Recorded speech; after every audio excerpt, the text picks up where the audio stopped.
In frame, my oil pan didn't seem too bad. On the stand and upside down, it was hurting more than I realized, especially this front corner. I don't remember if the pan looked like a new OE pan or a repainted pan when this motor was installed. As I pulled things off, I would clean them and then paint them like they were going back on quickly. The intake before the heads were ever pulled, and the oil pan was done too. Cleaned only enough so POR 15 could be adhered. And then I covered it with chassis coat. Having the pan off again gives an opportunity to show why dropping a bit or circlip down the engine, you can't get it out with a magnetic probe or pliers. Not only do we have a collection well, but also the threading collar protrudes fairly high. This is how a Fumoto valve fits in, and how the stock plug with a magnetic top fits.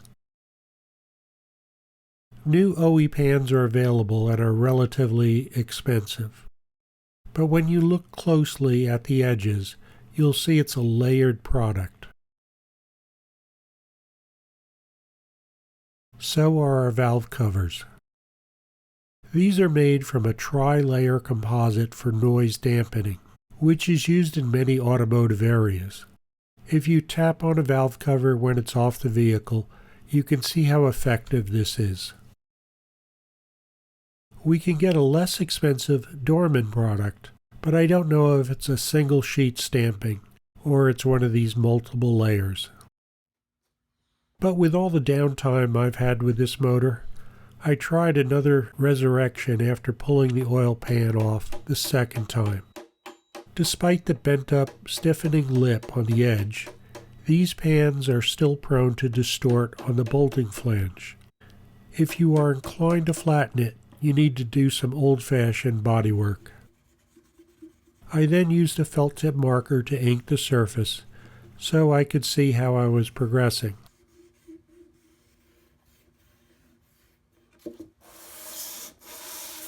I wasn't trying to sand down the surface, but more to tell how the flattening was progressing, and what areas I still needed to bump down.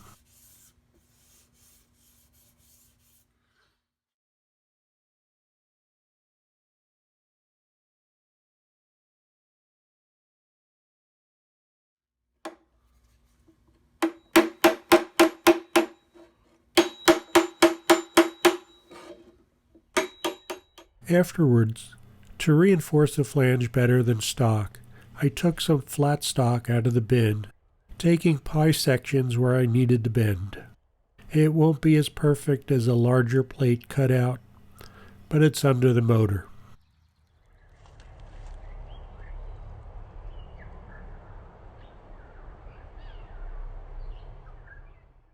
After welding, I ground the welds. Since I was not going to use POR 15 this time, which needs rust to adhere, I had more work to do.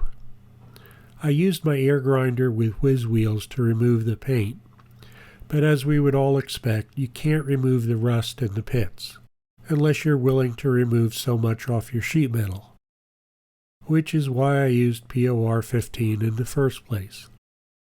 There were rust pits everywhere.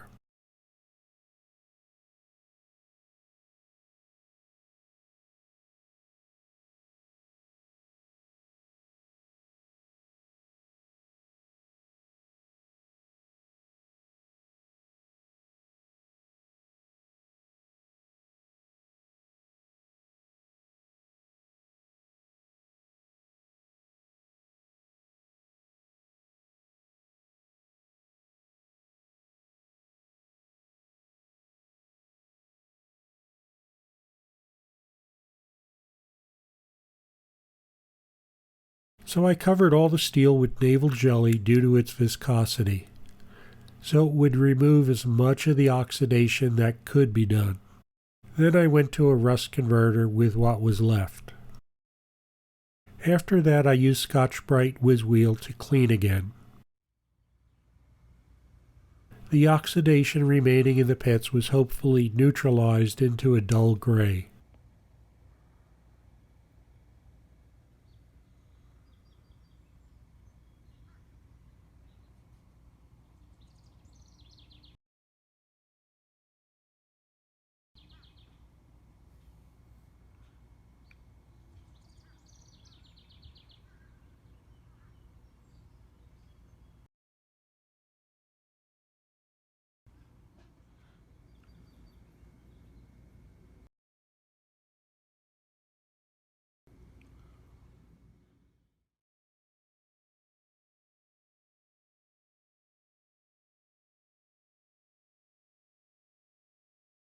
I continued with a finer grit.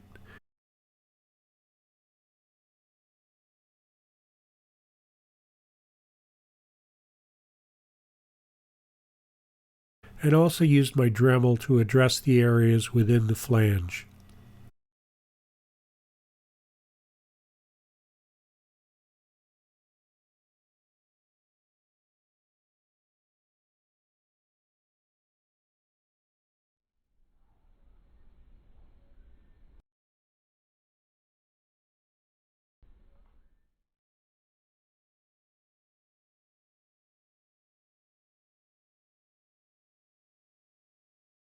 My first base coat was using LPS cold galvanize, as it has a high temperature range.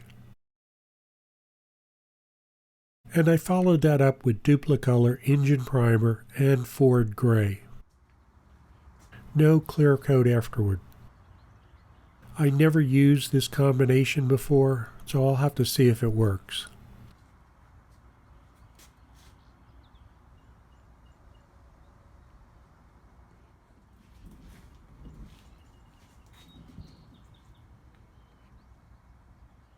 Showing how the flange reinforcement plate fits up after drilling and a little grinding. It was painted the Ford gray as well. And to show how the oil pickup fits within the pan when it's all assembled.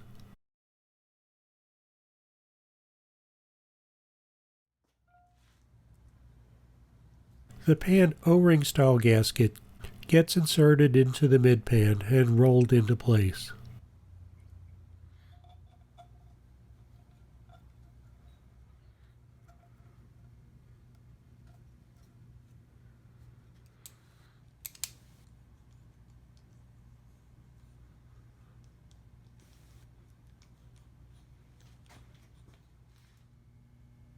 At this sealing point, I'm using the TA31 sealant again.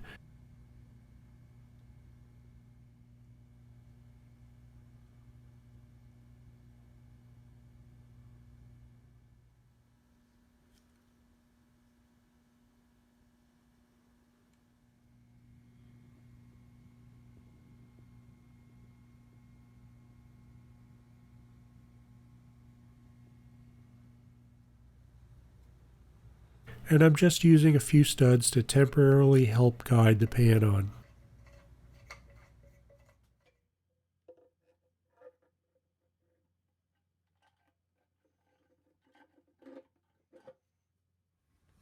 Sometimes there's a discussion about what length screws go where, so I'll show what's available with a stock, no reinforcement plate situation.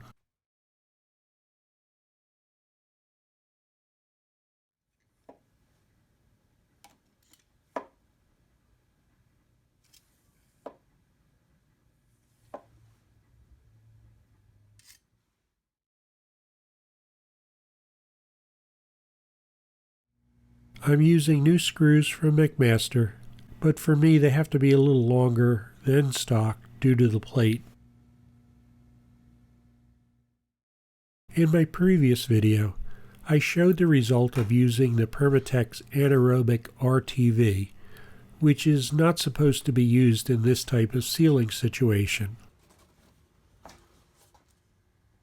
and is supposed to cure in a few hours.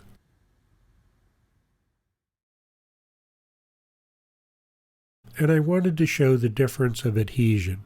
All the bolts are removed.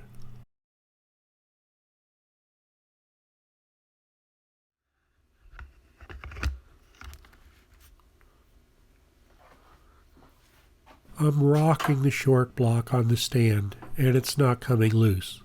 This is what I was expecting with the Anaerobic. And now that I have the motor upside down and the bolts off, there is a situation I need to address.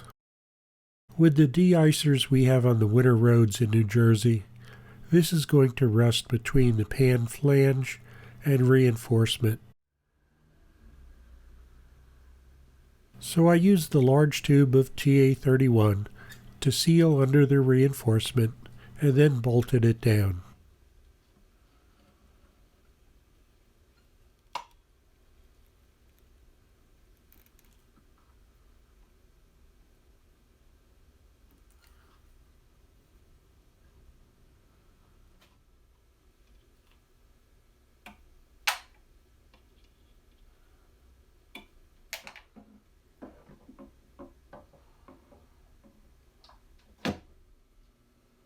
After the TA31 has cured, the bolts are again removed,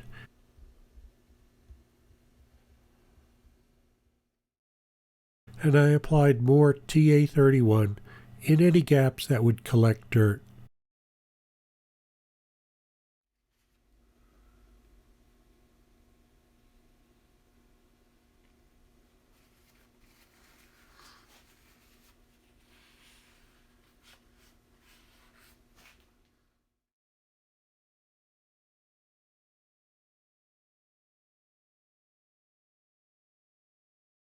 Then once again, and hopefully the last time, all the bolts are reinstalled.